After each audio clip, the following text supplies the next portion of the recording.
Hey everybody, and welcome to another episode of Unlocked. I'm your host, Tracy Wilson.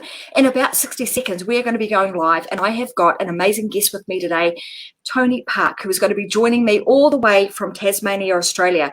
And we're going to be talking about how you can start to turbocharge your circle of influence using business tribes. So if you're looking for a way to be able to collaborate with others, be able to expand your influence and be able to grow your business and your influence, then you want to make sure that you hang around for today's show. So hang about, go get yourself a cup of coffee, and I'll see you back here in about 60 seconds time.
Hey everybody, it's Tracy here. Welcome to another episode of the Unlock Show. Awesome to be here with you guys today, and I'm having a bit of a giggle to myself because just as I cued in Tony, I put the 60-second countdown timer on, and then poof, Tony has disappeared. No doubt Tony will be back in just a few moments. I'm going to message him on Facebook and just let him know, hey, click the link again so that you can get back inside of the studio and we can have you on here live.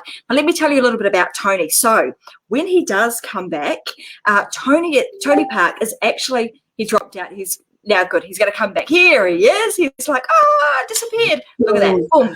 I was having a little bit of a laugh, Tony, because like as soon as you go live, I'm like, he's disappeared. Oh, well, he'll be back, no doubt. That's the power of technology, right? You just push a few buttons and boom, you can be back on a screen. I was just starting to tell all of our audience about you, Tony. So Tony is also in Australia. He's Australian. I live in Aussie too. I'm on the Gold Coast. He's down in the beautiful Tasmania. I want to go down there because it's absolutely stunning down that neck of the woods, and you can see that outside. You can see that out his window. But Tony is actually an award-winning. He's been award-winning in the business sector for many, many decades, and I know he's going to have a story that he's going to tell us about his life and about his journey through business and how he's come to really be, he's an award-winning author, and how he's come to work with some people like Tracy to actually put together a book, and also this concept of how to turbocharge your circle of influence and why that is particularly important when you are a business owner. And we were just literally having a conversation about the COVID impacts here in Australia and how we're currently in a situation of lockdown here in Brisbane and just the impacts that that's having on business. And I know that the topic that he's going to talk about today, about the extensive research he has done in this area and how this can really help us bounce back, particularly in a pandemic situation. So I want to talk a little bit about that too, Tony, because I know that particularly here in Queensland, there are many businesses right now. I just literally look out my window and I see them and I'm feeling for them. The number of businesses that are going to be impacted just this Easter weekend with the with this lockdown kind of upon us. They're sitting on a knife's edge, not really knowing, where to go. So I know that having some of these strategies that you speak of are really, really important for now, but also to hold you in good stead and to enable you to bounce back at any point in time should the unexpected happen in your business. So I want to say welcome to the show, Tony. Let's hear a little bit about you. What are you up to like these days? And I know you've written a number of different books, so tell us about those firstly, and then we can get stuck into this whole concept of turbocharging and the use of tribes. So let's go there. Okay, I suppose on the story in some ways starts just a few years ago, going back to 2013. And 2013 was a year when I had some major heart problems, some kidney stone problems, a whole range of things, and at that point I nearly died. I had to sell everything up and start again. Really depressed, suicidal, whole range of stuff. Pretty down, and especially when I'd done a lot of things, and a lot of things for the community. Not only created over $54 million worth of businesses over the 45 years I'd been in business, but I'd helped a lot of organisations along the way, both at a local, national and international level.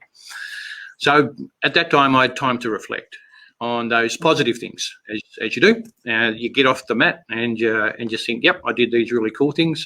Did too much. At one stage, I was on 22 boards and committees. It's just stupid. Just doing way too much. And in that reflection time, then I started to be able to look at, over those 45 years, I've done some really cool things. Even longer as a kid, going back to as a Cub Scout, back in the 60s, would you believe? As a Cub Scout, and that journey, I was involved with Scouts for 30 years, all through as a youth, as a leader, and branch vice president, and did some really cool stuff in marketing. But looking at all those organisations and all those things, there was one common thread all along. So what I then did was to do a joint book with Brian Tracy, where I was called Ignite Your Life, and that was the first book where I was able to put down some of those ideas, some of those journeys, which I called a business tribe, and it was an understanding networking in a different way. Everyone thinks they know about networking because they do it, like same as everybody thinks they know about tourism because they travel. But there's a greater understanding if you understand the core things behind it. That's where the turbocharging really comes in. So that's when I wrote my second book, which was able to be called Business Tribes. And what that was to give case studies and a whole range of things on what I'd done, not just theory, but real life examples of things which I did, and I created those businesses across a range of different sectors, retail and rental and franchising and agriculture and construction and aged care and you name it. I'd actually built businesses up and sold them off, and that was a really refreshing thing. And then that opened up those opportunities, and I wrote a third book on alumni tribes, and not just on alumni being people that you might have gone to university with, but everybody's in an alumni. Tracy, yourself, we're in two CCX alumni. Could be a sporting club, could be a mother's club at a school. People coming together, and you've gone through something together. And then you create those bonds together that are special, and those special bonds then allow you to work with them. They trust, and it's all about trust, and rolls from there. So I actually went back to university as well because I was just so excited on this whole concept, and I did an MBA and a current master's, but also a PhD. So even though I canned the PhD just last week because it was unfortunately on tourism and looking at the bonds between Tasmanian tourism product and Chinese travel agents. Well, Chinese travel agents are gone by the by. International product here, everyone's running around like a chook with head cut off. It's just a whole mess. So, but the important thing was the effect of a thing called guanji. So guanji is a solid cultural attribute in the Chinese community that's based on person-to-person relationships. And it's been in their culture for 2,500 years based on Confucianism. So it started off with the relationship between a father and a son, and that bond, as you can imagine, 2,500 years ago in feudal China, that was really strong. And then it progressed into cross families and family ties and a whole range of things. But that strong tie, that understanding of that other person, and to help them to achieve, and in turn you get that good feeling of helping them. So in business, it was understanding people and then selling solutions, rather than in a Western way we just sell stuff. Yes. So I want to ask a couple of questions just based on what you've already talked about. Given your extensive kind of knowledge and experience across multiple different sectors, when you were working and obviously being on multiple different boards, when you were working in all of those different sectors, and then you came to obviously had that really low time in your life where you were unwell and just not feeling on the top of your game, and then something happened where you were able to actually pick yourself up and like just keep going, and you talked about like reflecting on what were all the good things that I did. When you started to reflect at that time, was there a moment where you were like, I've done all of these things and I've done them all very successfully and been recognized at not just a local or even a national level, but at an international level? Was there something in there that was like, there's this common thread? Is that how this whole concept of business tribes came about? Is that what you saw? Like, how did this concept of like, how did you get to the point where you were, the thing that has created my success is this? And then how did you get to the point of now talking about business tribes and that becoming your, I suppose, the point of passion for you? Yeah. It was that reflection on that journey in on each of those things, be it a particular business, be it as an organisation, and there was some crazy things. You know, I was awarded the most outstanding national president of the world for JC's Junior Chamber of Commerce, and in that process, it wasn't just the things which I did in Australia. I was the first person since 1978. So that was in 97. So that was for first person in 20 years, and they still haven't increased membership. All those years there was a drop off, and we did some things. We said no, so we doubled membership the next year, the year that I was there, and then it dropped off again because people didn't understand those processes. So it's those things that were a success, but also those things that were challenges as well. But the common thread was understanding the other person's problem. So when I was selling caravans, RVs, it was understanding where families were in their life cycle. So younger families might have camper trailers and, you know, they muck about with tents and whatever. As they get older, they want a bit of luxury, and their kids might have grown up a bit, so they need a bigger caravan. As they get older, they might have a smaller car, then they want a little pop top or maybe a little motorhome. So it's understanding the people in their journey, in their lifestyle. Then you can target the solutions for them, rather than just trying to sell what you've got in the lot. You know, it's when we had a vineyard. So again, it's looking at growing the products that people want. Yeah. So in Tasmania, it was all about, you know, they first off they grew Cabernet, and then they transferred into Pinot Noir and Chardonnay because that was a slower ripening, full-bodied, you know, flavour rather than just, you know, a full-bodied wine. They want something quaffing, and then they flowed into sparkling, which was those things joined together. So you have to understand the consumer, what their wants are, and you have to change your product, change your service, change your delivery to be able to suit what they want. And that's why the online. Yeah, you're absolutely right. I think you're going to go down. That's exactly the same in the online space. Is that we very much are wanting to focus on like what is it that the consumer or that the customer wants. Where are they at in their life cycle right now? Where are they at in the journey? And then being able to provide a product and a solution that gives them the result that they need at that point that they require at that point in their life. So in terms of like, those concepts that we need to understand, and again, in any type of business, because that you rattled off like a whole bunch of different types of businesses and industries that you were in. And given that this is the common thread, we're saying that this is the one thing that really does make a big difference. And it doesn't actually matter what type of business you are in. Your networks and your circle influence really does make a big difference. So how is it that most people would understand, okay, I've got to do networking because they've heard that concept, they've heard the theory behind why you need to network. How is this this concept of building your tribe different to building your network? Yep. Most people focus on consumers. You see all the network gurus out there, they want a way that you hand your card across and how you get your little Facebook group and try to engage them and do all this stuff. But there's so many other tribes out there that you don't know about and you can't influence directly.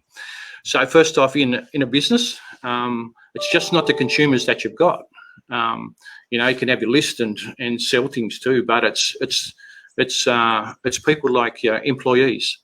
So it's looking after your employees, understanding their needs, what their wants. Can you do rosters different? Can you have child minding? Can you have a whole range of things to be able to make them good employees, where they look after the business?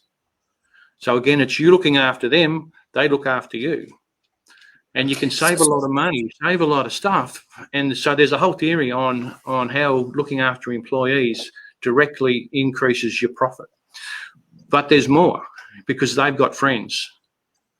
So then when they become part of the tribe of the business and they have that loyalty because you've given them loyalty, they're the ones out there telling their friends, their people they influence, to be able to come and purchase from you because you're a great person who really looks after their staff and looks after their people.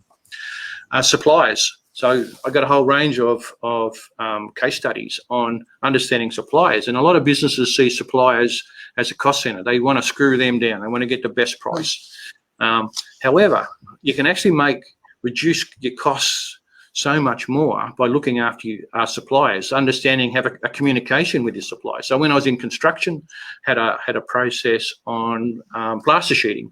So I went to a supplier that was supplying some things, hardware items and timber and a whole range of things, but they weren't supplying plaster. I was getting that from a third party. So they came to us, and I wanted to make that relationship with this hardware guy, and they were keen to be able to sell more product, more of this plaster sheeting to other people. So we came together, and I worked out what I would need, because I had a construction company. We built transportable homes on a production line. So we worked out what the sheets we would need for the next 12 months, and we said, okay, this is what we're looking for. They went back to their suppliers and said, we got this core customer. Can we get a good price from the supplier, which they were able to based on our sales? Suddenly they were able to open up a whole new business and sell to other people. And they looked after us, we looked after them. And all these other building companies were able to get a much better deal than what they were getting as well. So that's a win-win as a process. Yeah, so if I'm thinking about like tribes in the traditional sense, it's like having that sense of belonging. So from a cultural standpoint, it's like I belong. The operative word here that I think is important is I belong to that particular tribe. I affiliate with that particular tribe. So I think the concept that I'm hearing, or that my interpretation of this, is that if you can take the concept of building a tribe and you create whoever it is in your networks or in your circle of influence as coming at it from an angle of enabling them to belong to something, or feeling as though they belong to something. For example, all employees that work in our organization, they belong, as in they have ownership, they feel a sense of belonging to what it is that we're doing. And therefore that employee, and because we're delivering a level of service to our employees in the same way that we would deliver a service to our customer, they feel that sense of belonging. So therefore they are more likely to become a raving fan, and therefore talk to other people about how amazing we are, therefore continually building the tribe and that sense of belonging. Have I sort of understood that concept kind of correctly, in the sense that we're looking at it from all angles and creating, you called it that Quang-Ji type reciprocated win-win association? Yep. And I think they're more than raving fans. I think they're raving advocates. So they actively go out and advocate. So if you look after a customer and understand that you've got a solution for them, and you find a solution, you may not have the product in stock. you may recommend someone else, but you do it in a way understanding that their problem is the most important thing that you want to fix. Then you've created a bond. It's like a big rubber band between you and that person, because you've respected them. You've understood what their problem is, and you've either got a solution or you've been able to find a solution for them. So what they do is they tell their friends. So this friend over here, they might have the same problem, and they say, "Oh no, Joe Bloggs has got this. They're the best people that've been able to help me. They were terrific." Or they may not have that solution. You might have even told them to go somewhere else for a better solution, but you've created that long-term relationship. And then when somebody's got a different problem that you know that you can fix, they recommend you. So it's that recommendation, that trust, that you're not trying to rip them off. You're going to be fair price. It's about, it's not about price. It's not about cheap. It's about having that solution. So you're not fighting on price anymore. You're getting a better return on your product. You're getting your marketing dollars are way less, because it's looking after those individuals.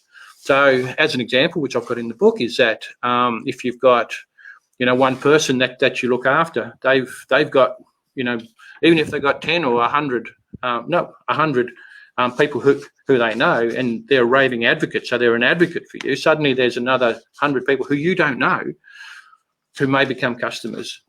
And then you've got that opportunity, and but they have friends. Then you look after them, and they recommend. So it goes on from there, rather than you just putting ads in paper and just trying to get to this big mass of people in the world. It's really looking after people and growing your business from there. So it's just looking at it in a different way, that's all. Yes. So if somebody was wanting to implement this type of concept into their business, this is the thing that we talked about earlier, was there's we've been taught to build your networks. This is quite a shift from that. There's a shift from building your network to actually building your tribe.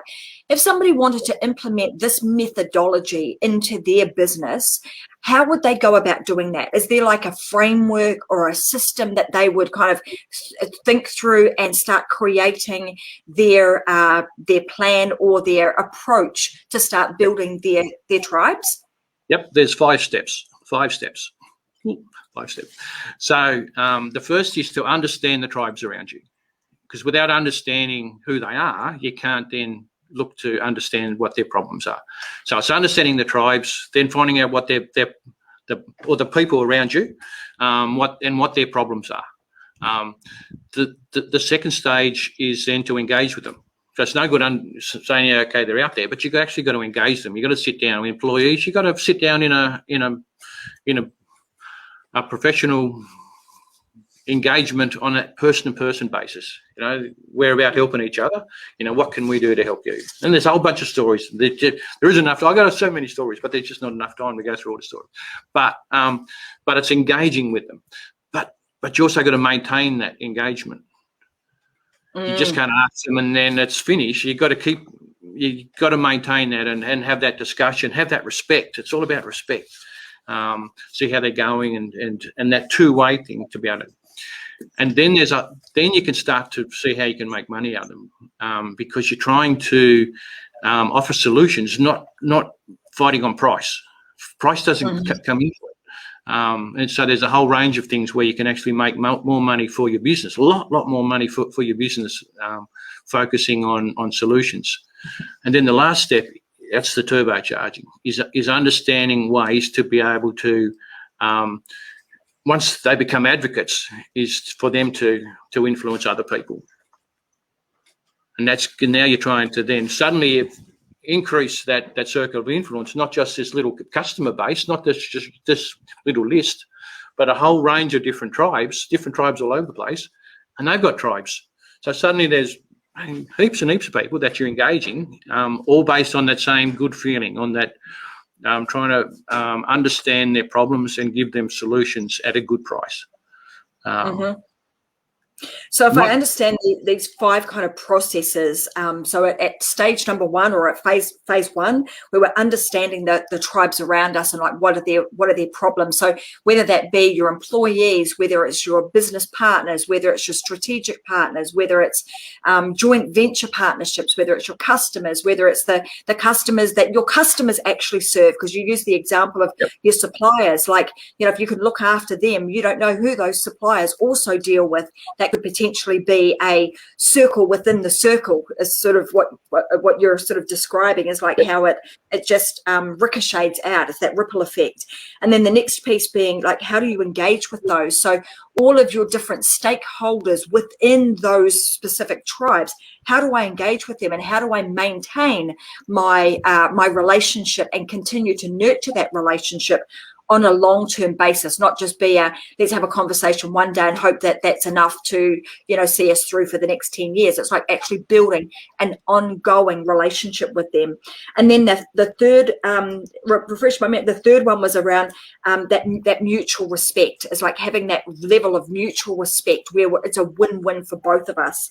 The fourth being, how do we now with what we've created, how does that impact or reflect in our bottom line? What would that look like from a profit point of view? How do we make that work and be profitable when we're nurturing the tribes and the relationships that we have? And then the fifth being, now how do we continue to nurture those tribes so that they then can continue the ripple effect and continue to speak with other people who may also, like that rubber band, you're stretching the rubber band and you're allowing that rubber band to then bring that person back to home base, so to speak. Absolutely. And right now, as you mentioned at the beginning, tourism's going through challenges. One of the things I'm doing is developing it's not really a motel, but it's self-contained apartments down at Port Arthur in Tasmania, just across the road from the World Heritage Site. So, like everybody, we've been impacted with the international travellers and mainland, because that's our major market into those areas. But we'd actually had done a lot of work in the 4 years before when we first took it over, as we're looking to expand it. And in this time, we're actually doubling our number of rooms.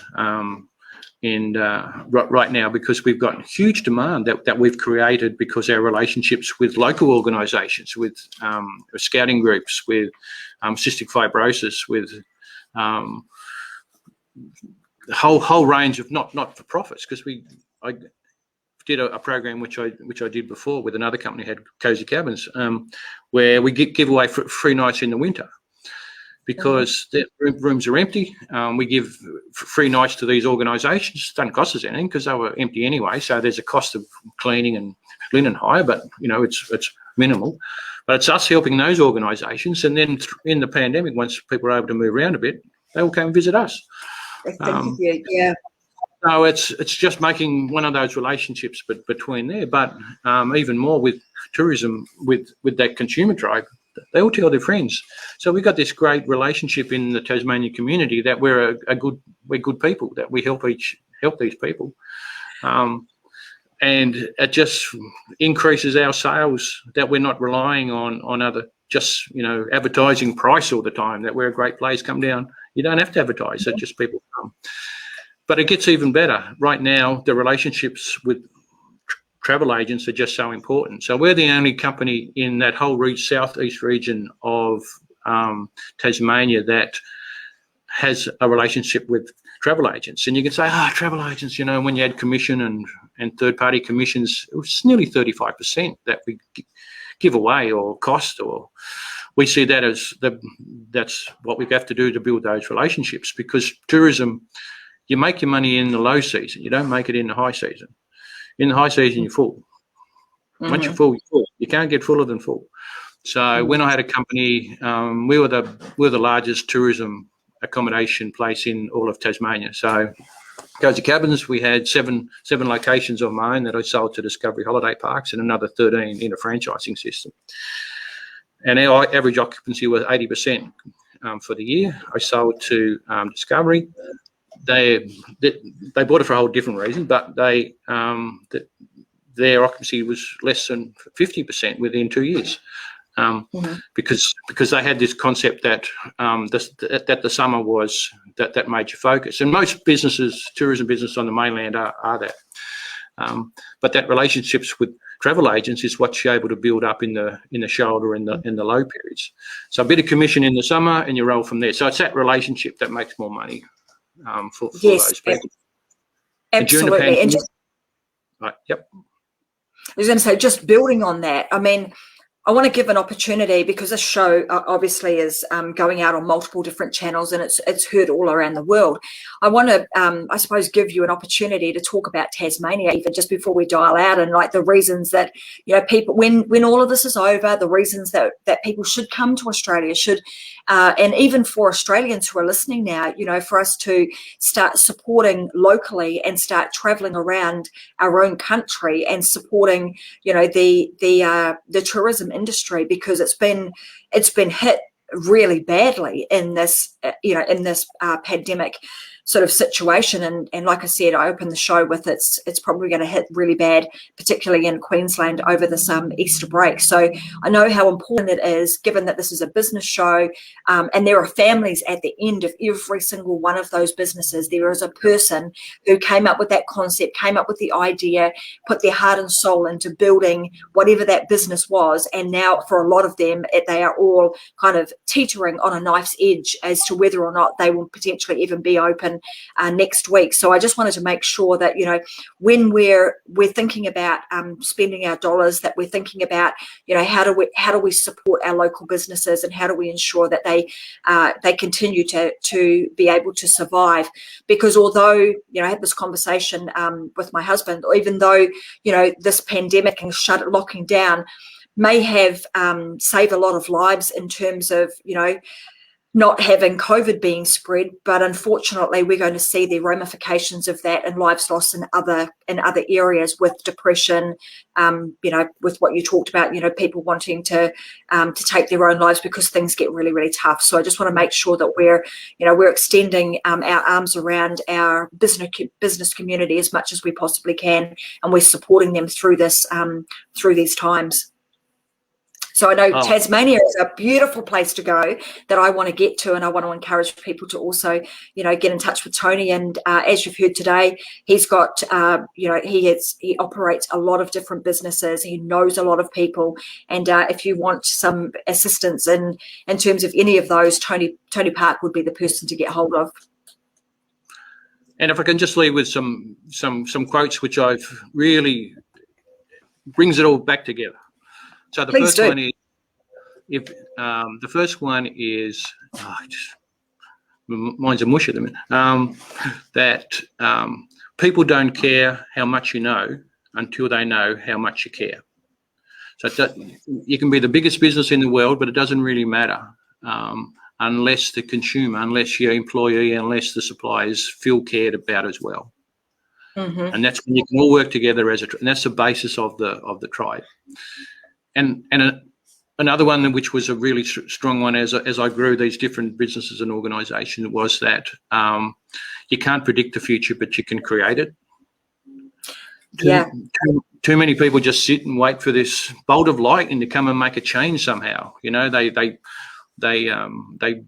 have programs like 2CCX and other programs all around the world, Tony Robbins and all of this, and they pay a lot of money to some of these programs and whatever, and they just wait for this bolt of lightning to make some sort of change, rather than understanding that it's with their power to be able to make that change. So having concepts like we've talked about today, and other concepts that you've shared over time, it doesn't mean anything unless they go out and use it. Absolutely. The world that we are creating is going to be created by those who are watching even this show, because I know that the viewers that watch this show are entrepreneurial, and it's the entrepreneurs that start to build the future that we are going to see tomorrow.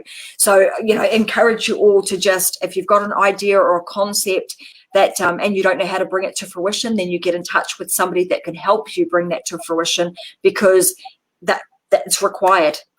In a time like this, it creates a huge amount of, there's a lot of, you know, turmoil and a lot of uncertainty, but there are also huge amounts of opportunity if you look and you are open to seeking and being and receiving those opportunities that are sitting around us, and take action. As someone's saying here, it's all about the action takers.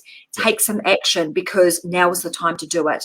So I want to say thank you so much for being on today's show, Tony. Your wealth of knowledge and experience and your wisdom that you have accumulated over many, many years of being very, very successful in business, and sharing your knowledge on, like, it's a very, I love it, because it's a very, very ancient concept, the concept of the tribe, and really taking things back to culture and bringing that into today's world.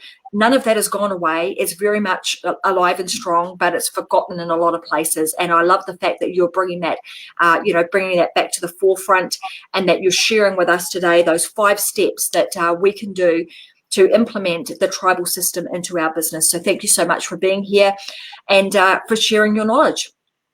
I want to let everybody else know too. Thanks very much for being here. I want to let them too know where they can go and get more of Tony. So let me make sure I pop this up on the screen. So if you want to go and check Tony Park out, and you want to also check out some of his books, you can head on over to businesstribes.com. So businesstribes.com is the place to go to get more information about Tony. Is there anything else that you would like to add before we dial out in today's show, Tony? Only that I'm just got to change that page, so don't jump on too quick. All right, don't jump on too quick. Give it like 24 hours, and he'll have something special. To go check out. So, guys, jump onto businesstribes.com in about 24 hours' time from today, and Tony will have something special there for you guys to be able to check out from he and his team. But thank you so much for joining us today for another episode of Unlocked. I'm Tracy Wilson. I will be back again. No show this Friday because it is Good Friday, and if you want to, you can follow me, but I might be doing some lives on my personal page and also on the Tracy and Wilson page. Hopefully, fingers, toes, and everything possible crossed, that me and my family will be able to go and have our family reunion, which we've been planning for over 6 months. We are going camping, so about 70 of us. So it's going to be a whole lot of fun. We are hoping that the state will remain open for us so that we can go and support some of our local businesses just about a few hours north of where I am on the Gold Coast now. So we'll be back again. Next Wednesday will be another episode of Unlocked, and I'll have another amazing guest for you next week. So I want to say stay safe, have an amazing weekend, enjoy everybody's Easter. I hope you have some time to spend with your family and your loved ones, and just reflect on how wonderful life really is, and all the great things, like Tony said, that you have achieved and you can achieve in your life. So thanks again, and I'll see you again next Wednesday. Bye for now.